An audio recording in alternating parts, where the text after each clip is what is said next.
I am excited for today, and I hope that you are too. So what we're going to be talking about is our mindset and how it should be on the message of the cross. And kind of the clinical term for what our mindset is, or the definition, is it's a group of behaviors or thoughts or ideas about life, and it determines how you respond, and it's usually how you respond to when things happen. And so let's put it this way. Here's how we can figure out what our mindset is. It's when hard things happen, what do I tell myself I need to feel good? What do I tell myself that I need to get this sense of well-being in my soul? And the Bible is going to talk a whole lot about this and just how important our mindset is. And I'm going to put a bunch of verses on the screen. So I want us to go through, and just to understand this, is that the key to the Christian life is our mindset. And these verses are going to highlight the importance of our mindset to life and also what it needs to be on. And I want us to go through these things, talk about them. Do you see the balloons there too? Right. Talk about these verses together. All right.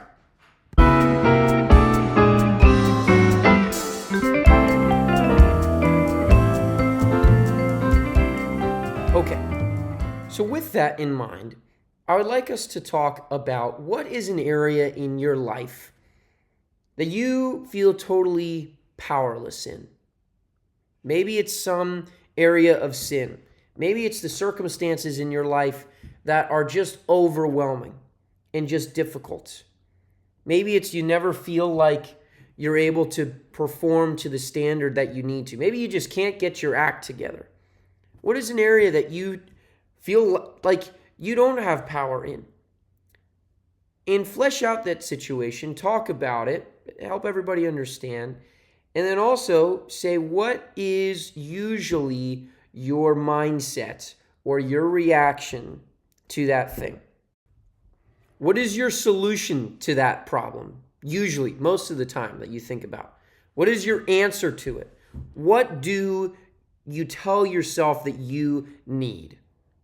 Is it, I just need a break? I need relief. I need to try harder. I need to get my act together. I need to try these different things. What is an area you feel powerless in?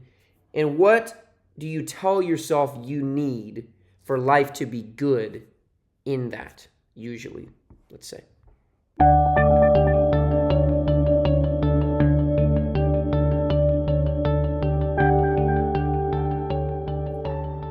As we're going to see, telling ourselves that what we really need is this pleasure over here, or is this relief or something like that, or saying what I really need is just to get my act together and it's just to be better and sort of gin up this sort of motivation and well-being on my own.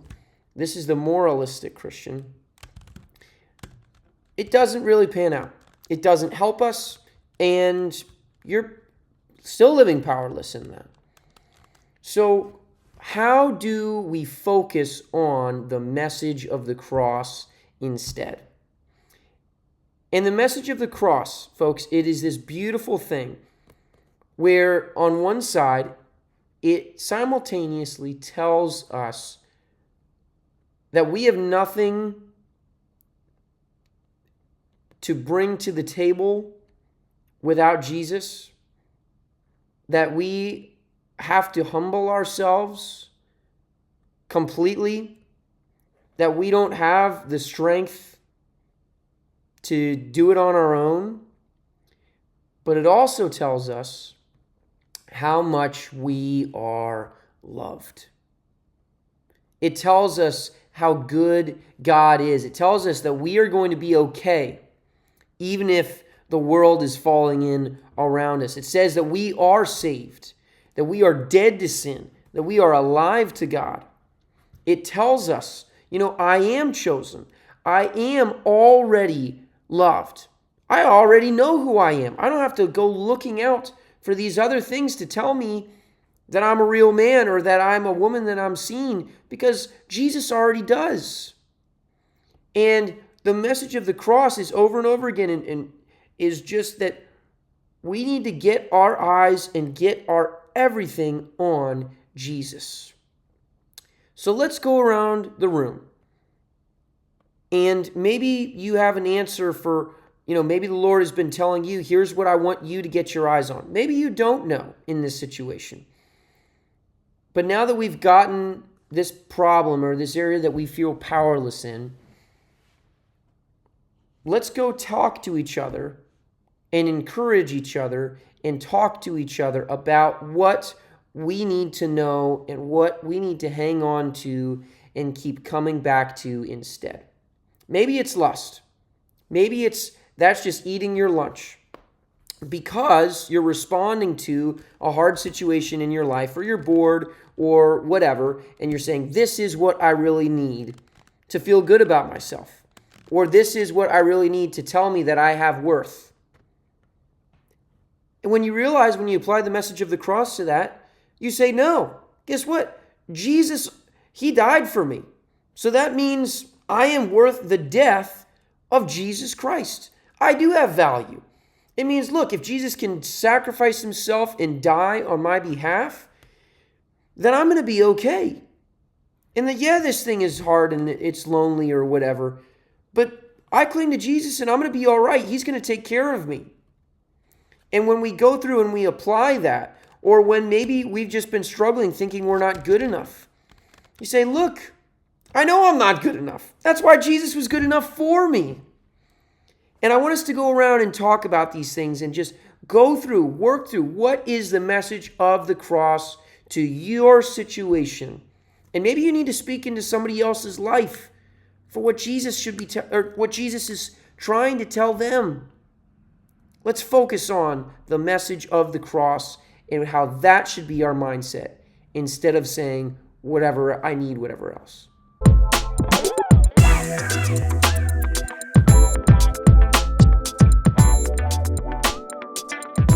All right.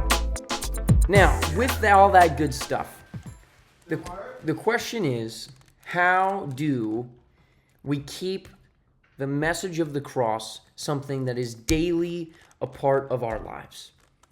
How do we keep bringing things back to that? I want us to brainstorm and discuss how we, maybe as a community or as individuals, can continually go back to this, hang on to these truths, hang on to, yes, Jesus loves me and all the rest of that.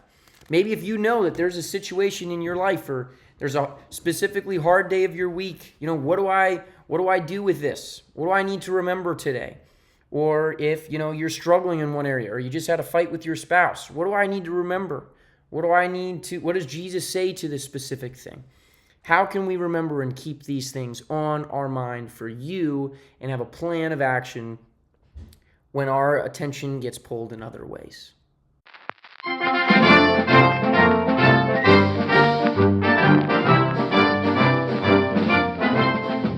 And finally, guys, I'm super excited about this because, as that verse says that we learned about, once we have the proper view of the message of the cross, it gives believers the power of God in their lives. And maybe that's been something you've been missing out on. But once we start to get our mindset on Jesus, he is able to change us. He is able to give us his power. And the more you do that, the more you are going to see that Jesus can do some amazing stuff. So I'm excited. And everyone, if you want the power that is available to us, and it is, we need to keep our mind set on Jesus and our eyes on the cross.